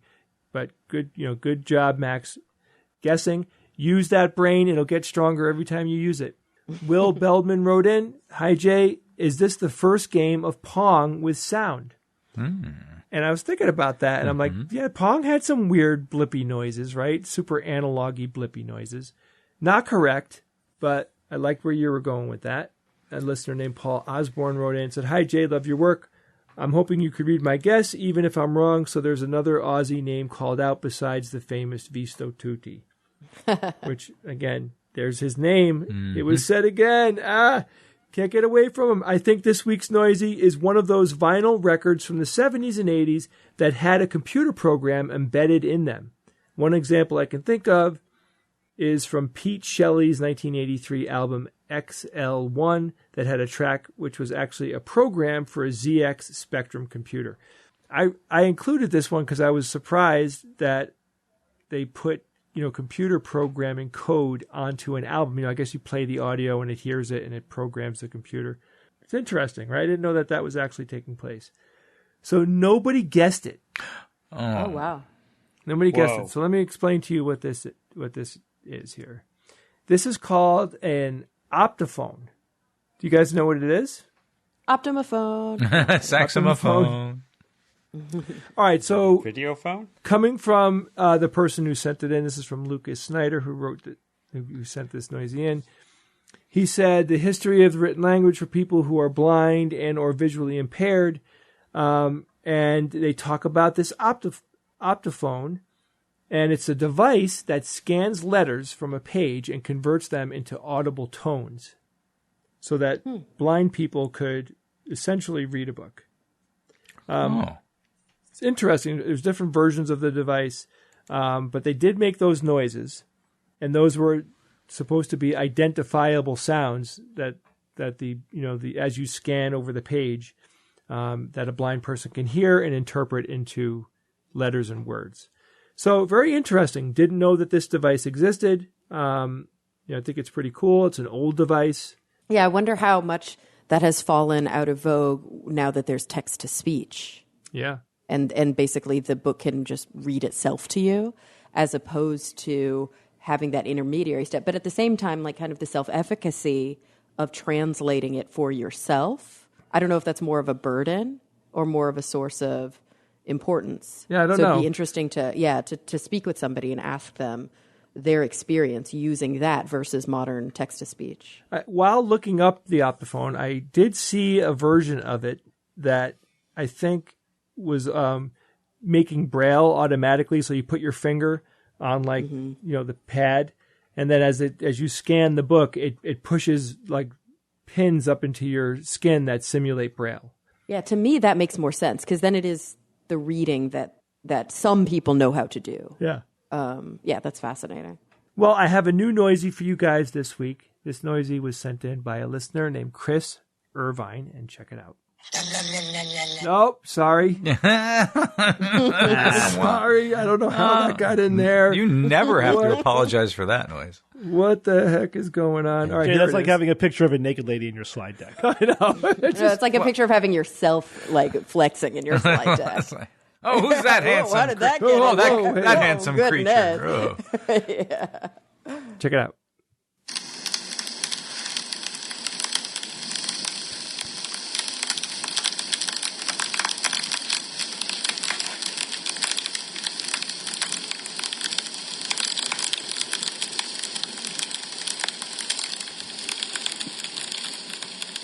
It could be so many things. It's fascinating because those lower tones, I could feel it in my bones. Yeah.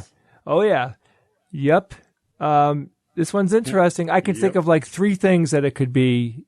I know what it is, of course, but I can think of three things that sound like that. So good luck on this one. I was thinking about maybe giving a hint, and then I decided, nah. I think there's people out there that'll know what that is. So if you heard something cool or you think you know what that Noisy is that I played for you, you can email me at wtn@theskepticsguide.org. Now I have a few things to tell you guys. First, again, I've been saying this recently on the show. We haven't been playing a lot of ads. Our ad revenue has dropped significantly. The ad revenue is actually a big part of the income that the SGU makes. So if you enjoy this show and if you feel like you've gotten something out of listening to this show, then please do consider becoming a patron. We could really use your support.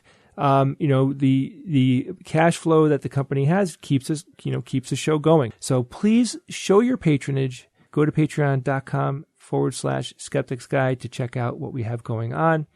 And if you are a patron or a recent patron, I'd really like to thank you for your support. It means a lot to us. We have 2 things coming up, guys. We have a private show, a private SGU recording that's going to happen at DragonCon. This recording is going to happen at 4:30 p.m. on Sunday. That's 4:30 p.m. on Sunday the what, Steve? September 3, I believe. Yes. Sunday, September 3. DragonCon Sunday, that's all you got to say. It's the American Hotel Atlanta downtown. This is on 160 Ted Turner Drive, Northwest Atlanta, GA 30303, 030303. It's 30303. This is the hotel that we've been doing it every year.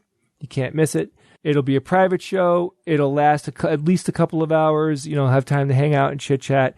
So, actually, it's been a few years since we've been to DragonCon, let alone doing a private show at DragonCon. These are always like among the funnest live shows that we do. So, first of all, if you haven't been to an SGU live show, they're a lot of fun. We have a lot of fun recording them. The audience is always having a blast.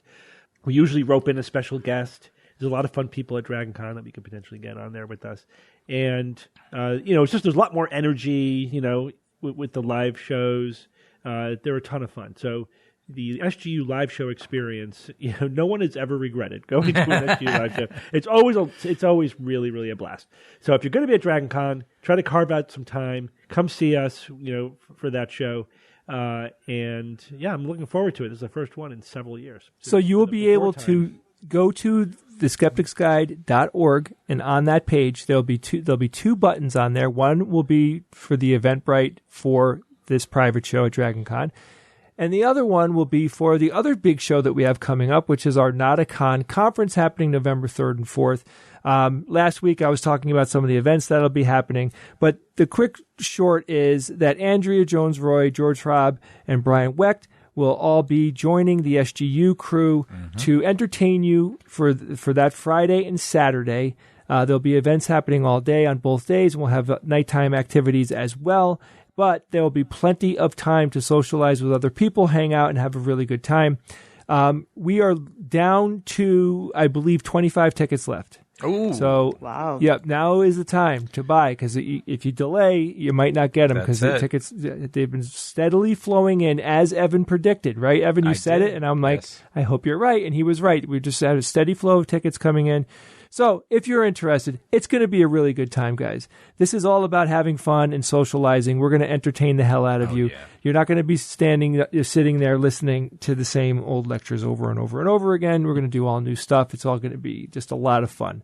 So you can go to theskepticsguide.org. You'll see a button there that says Nauticon on it, November 3rd and 4th. Please join us. We promise you'll have a great time.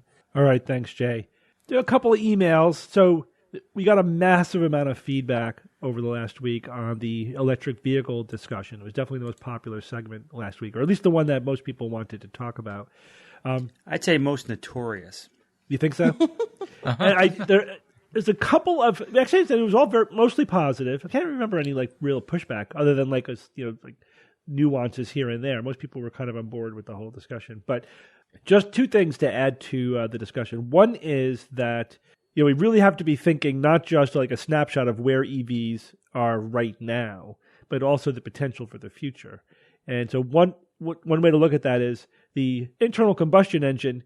The technology is improving incrementally, but we've picked all the low-hanging fruit. It's mostly plateauing in terms of efficiency and all that. There's not going to be any massive gains in efficiency in the internal combustion engine.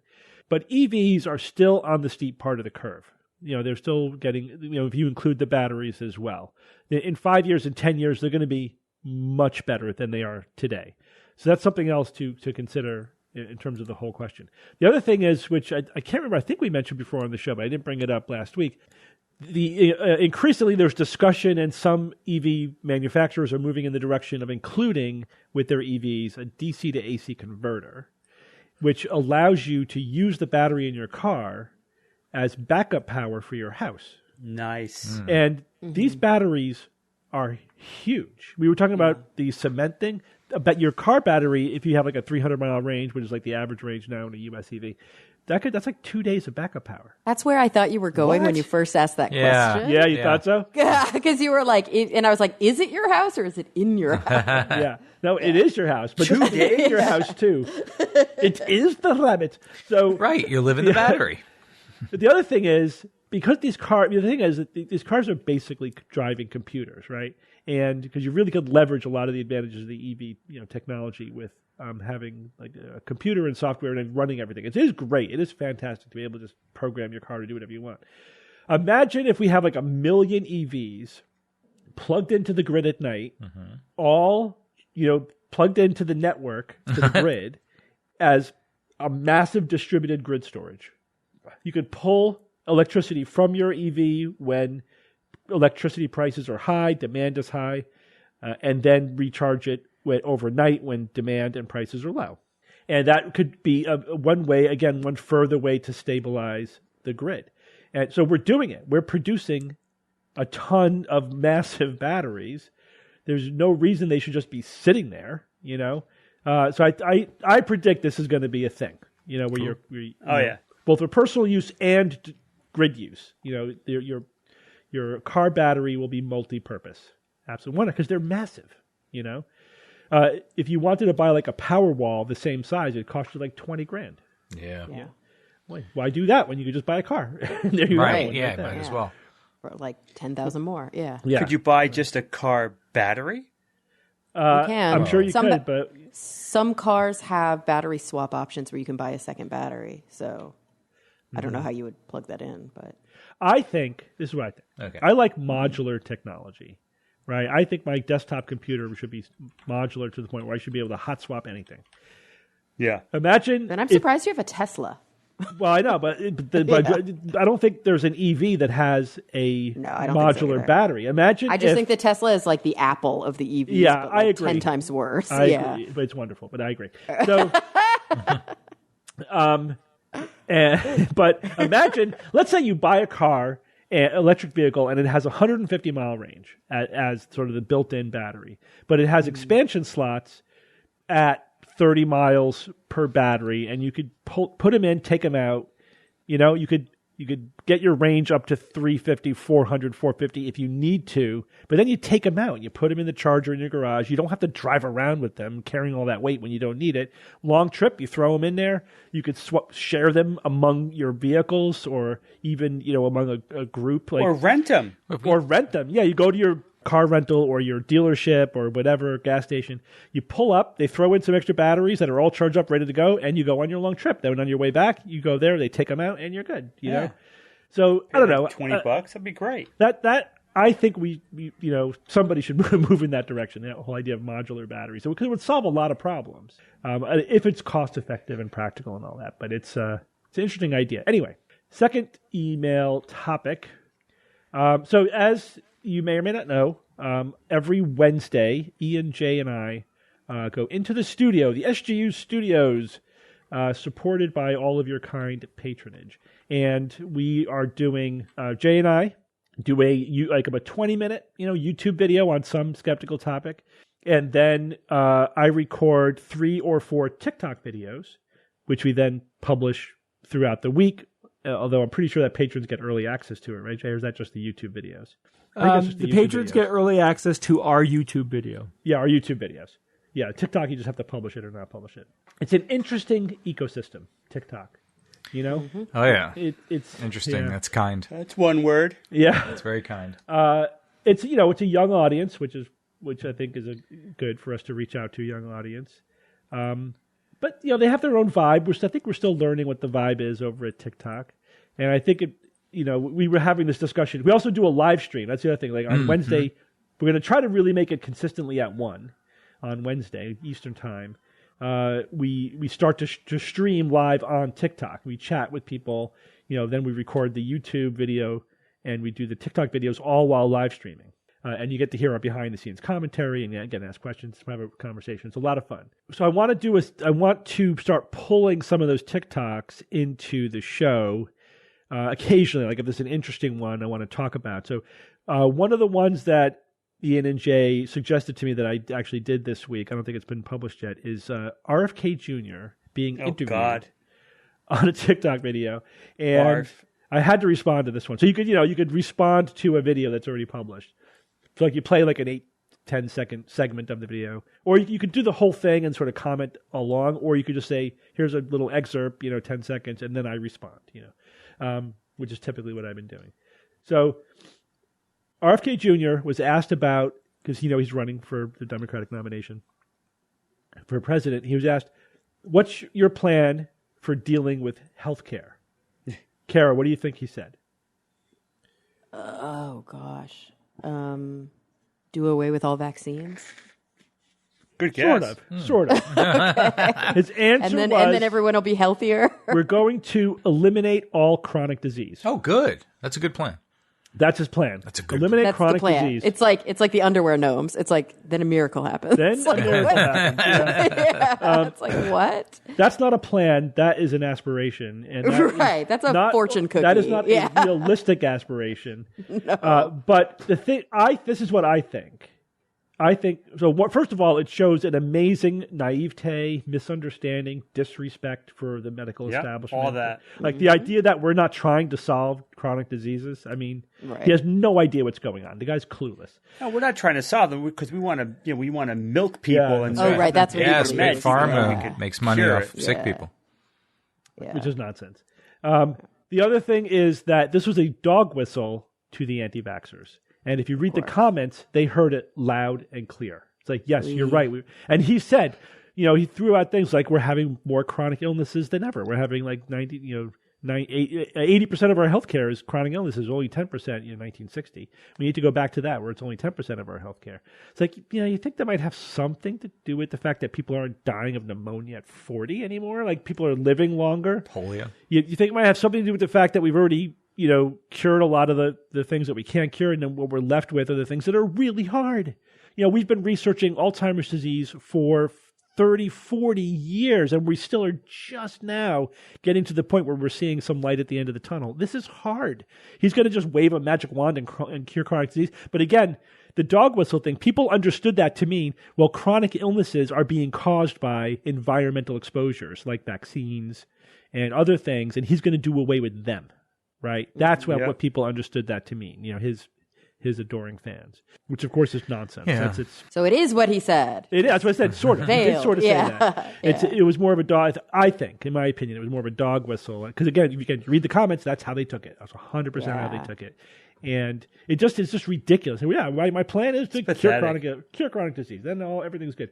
That's the same plan as the Natural Law Party back in the day. Remember them? Those are basically like the transcendentalists.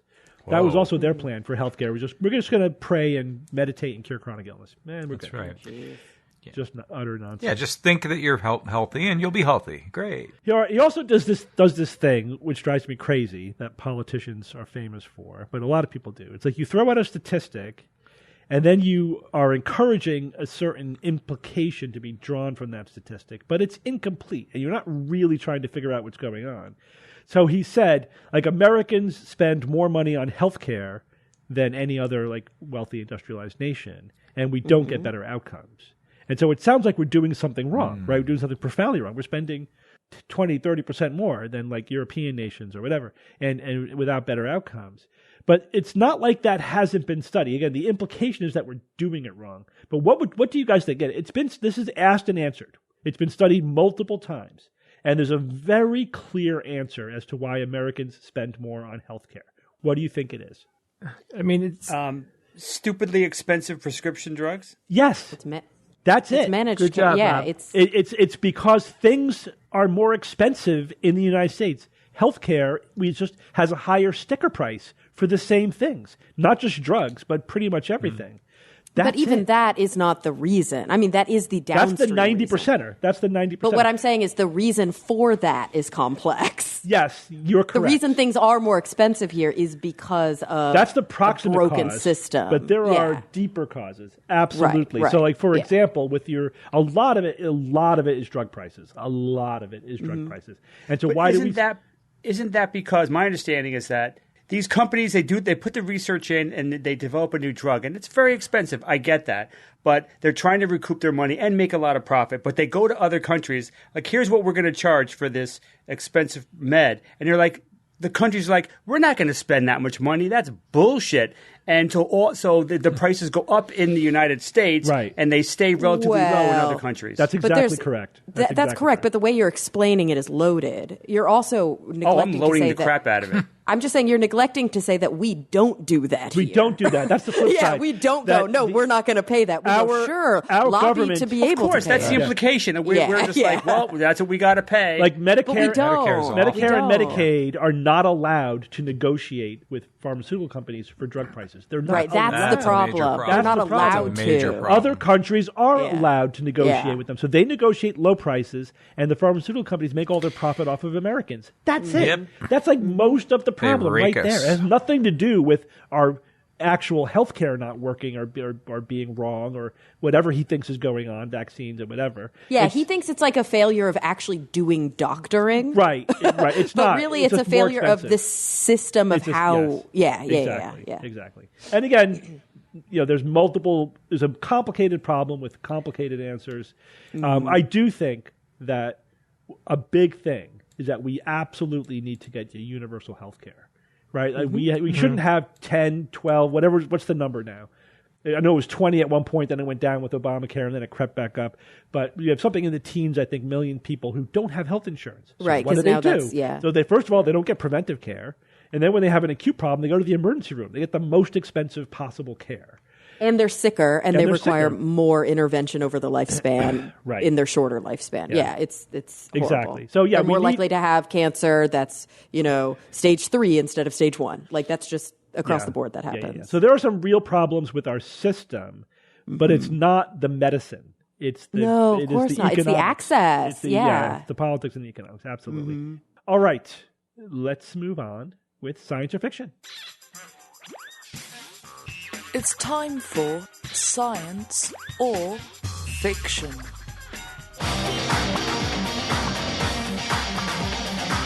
Each week I come up with 3 science news items or facts, 2 real and 1 fake, and then I challenge my panel of skeptics to tell me which one is the fake.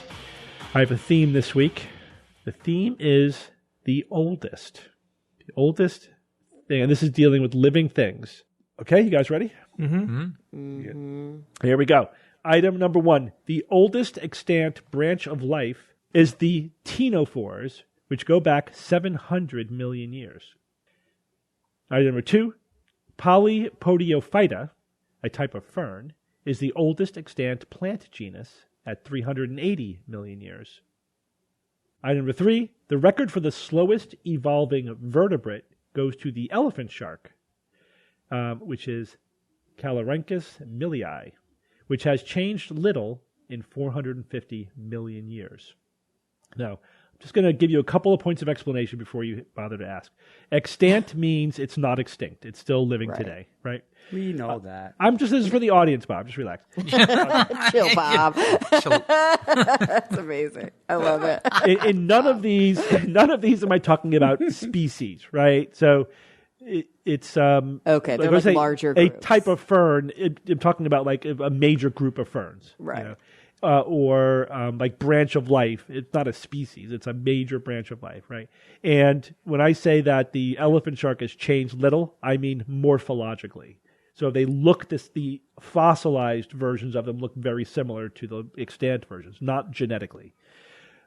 Just to clarify those things before it comes up, okay? Any questions? This is a little complicated, so I'm happy to answer any questions. Just out of the gate. So I'm completely lost already, so don't worry about it. All right. There they are in the chat. Evan, go first. So the sea is silent, huh? Fiction. No, I've never. I don't know this word. Ctenophores. Should I know that? Ctenophores. Ctenophores. It's a comb jelly. Yeah. So that helps. Grape, vanilla, and strawberry. Yeah. Okay. Wow. 700 million years. Did you just make like a jam/jelly joke, Evan? That's for the audience to decide.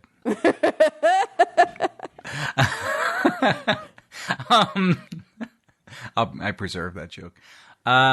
Which go back 700 million years.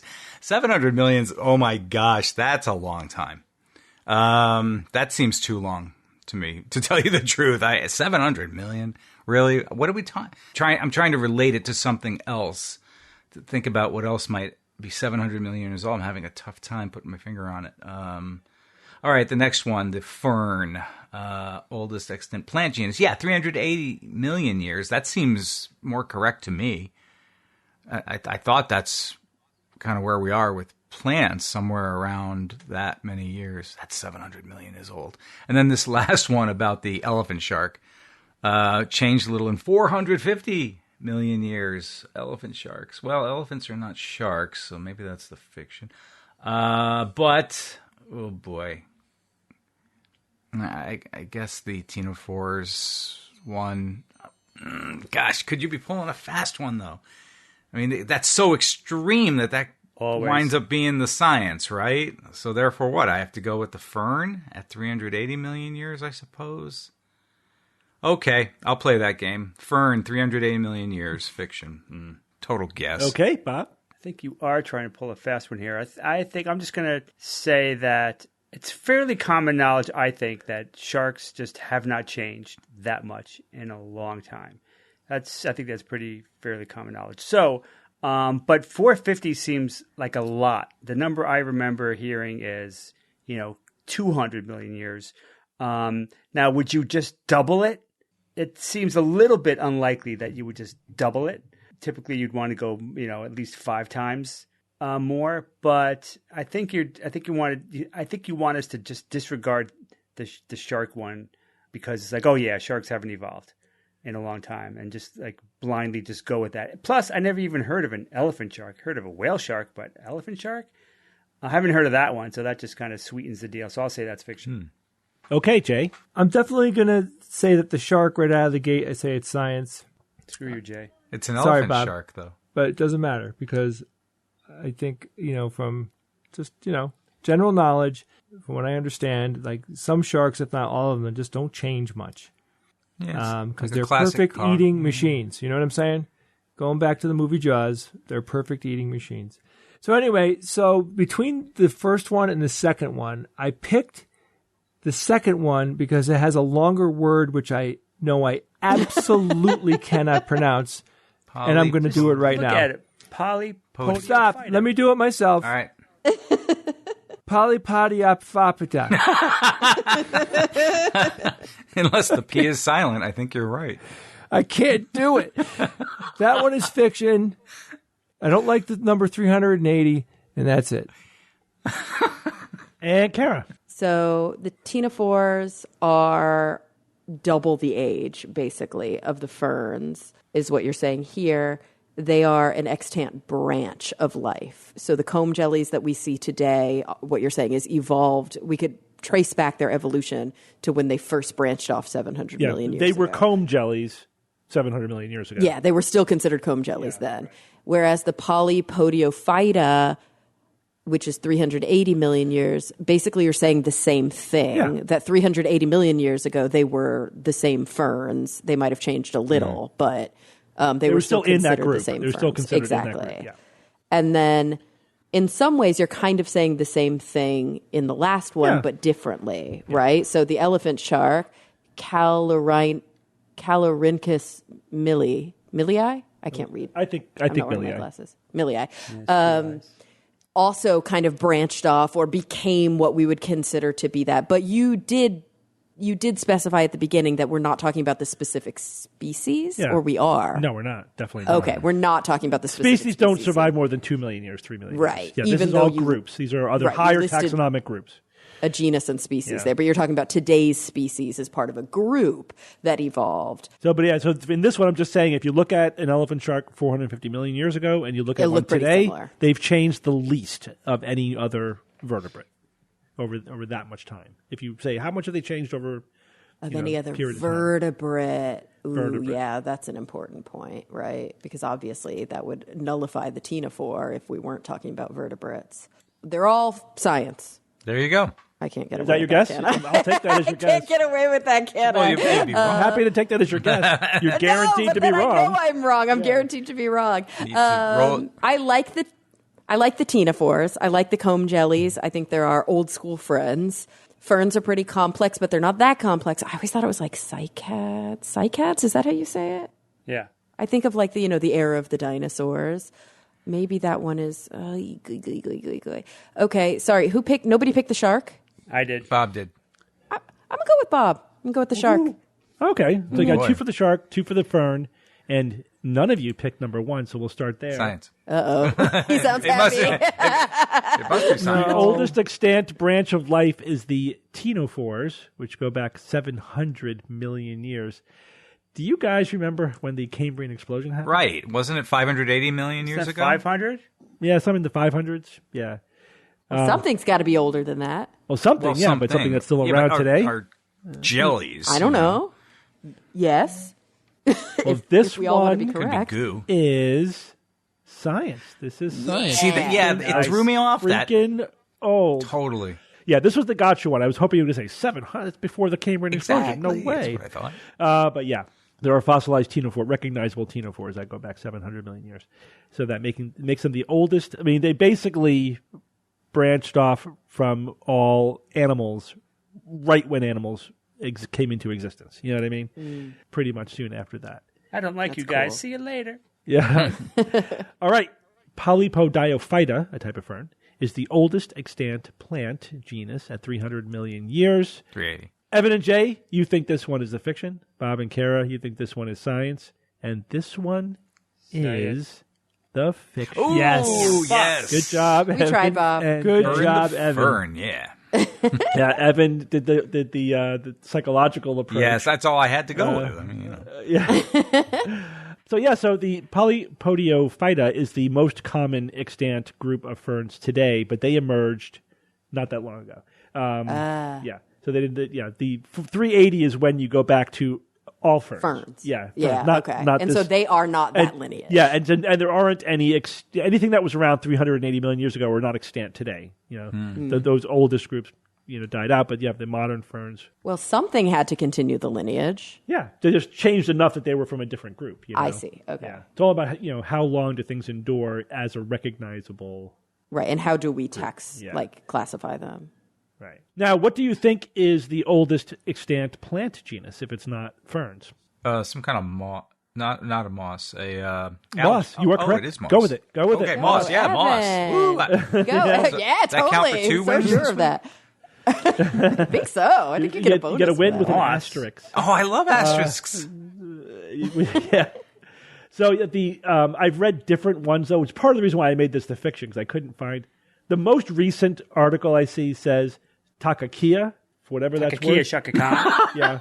Yeah, I don't know what that Takakia. It's not changed recognizably in 165 million years. Makes it the oldest extant group of plants. Again, that is still recognizably the same group that it was in the past. But I've read different things, So Takakia separated from other mosses 390 million years ago. So you could also say that it goes back that far. But they said that they've been pretty stable, over 165 million years. Some sites, however, say the horsetail is the oldest one. Again, giving similar numbers, but I don't know if that's just outdated now. Nay. Yeah.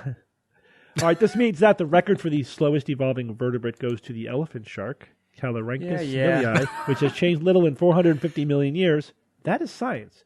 Now, interestingly, the elephant shark is not a shark. It's also not even a bony fish. It is a cartilaginous. It is a cartilaginous. Well, that's good, Bob. Fish. Thank you. So it's a cartilaginous fish that's not a shark. Right. It's not a shark. Okay. Yeah. Because sharks are also cartilaginous fish. Yes, I know. I get that. But this is Right. called... So it's like a circle or a square is a rectangle, but a rectangle. No. Rectangle, square's not a rectangle. Yeah. No, square No, is it's the other way around. Damn it. Rectangle is not a square. This is, again, morphologically, these things look the same as they did 450 million years ago. And they do look like something out of, the ancient oceans of the earth. Oh, yeah, look at that thing. Holy crumbs. Yeah. They're sometimes called the elephant fish, or the ghost fish is another name. The elephant comes from their snout, basically. And they're scary. a very, very primitive, morphology of cartilaginous fish. Again, branched off pretty close to where the modern fish lines branched off from each other. The cartilaginous and the bony fish lines branched off, and so it provides a lot of insight into that era. Like, what did the ancestor to the different two major groups of fish? What did they look like?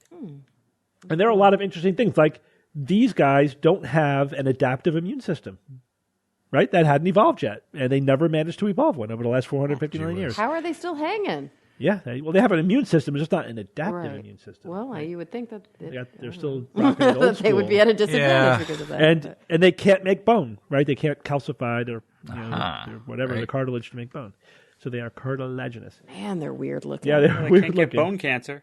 But they can't get cartilage cancer. Yeah, that's true. So good job, Evan and Jay. Of course. Yeah. You guys don't pair up that often, yeah. I'm thinking. But when we I do, know, this was a weird pairing today. Oh, when we do, it's like, Wonder Twin powers activate.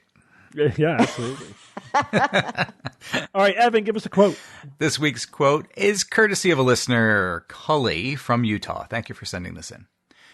It's hard to tell which is worse, the wide diffusion of things that are not true, or the suppression of things that are true. Harriet Martineau, somebody I was not familiar with. Anyone know who Harriet Martineau was? I do not know. 19th century English social theorist, often seen as the first female sociologist. Cool. Born in 1802, she died in 1876. And this is somebody could have said this today. Exactly. That's the point. That's why I really like this quote. Totally.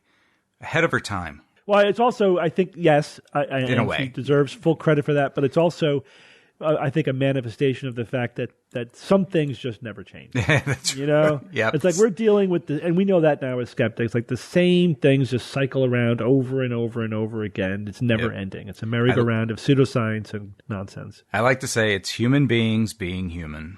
Yeah. But it's good. So it's good to know, though, that even 100+ years ago, 150 years ago, somebody was around who saw it for what it was. Like the critical thinking was there. It was there. Called it out. Yep. At that time, absolutely. All right. Well, thank you all for joining me this week. you got it. Sure, man. Steve? Thanks. And until next week, this is your Skeptic's Guide to the Universe.